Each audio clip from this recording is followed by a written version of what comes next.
ರಂಗನ ಭಜಿಸುವ ಭಂಗವ ಬಿಡಿಸುವ ತರಂಗವೇ ತುಂಗಭದ್ರ. ಬಂದವ ಕಳೆಯುವ ಭಕ್ತಿಯ ತಿಳಿಸುವ ಭಾನುವೇ ರಾಘವೇಂದ್ರ. ಪಂಚಮುಖ ಹನುಮಂತನಿಗೆ ಸಿಂಹಾಸನ ನಿಮ್ಮ ಹೃದಯ. ಅಂತರಂಗದಲ್ಲಿ ಬಂದಿರುವ ಜ್ಞಾನಮೂರ್ತಿ ಅಭಯ.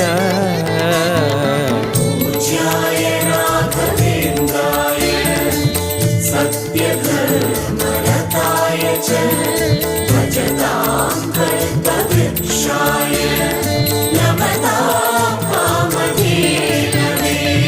ಸಂಚಲ ತೀರಿಸುವ ಚಲನವ ಬಿಡಿಸುವ ಸದ್ಗುರು ರಾಘವೇಂದ್ರ.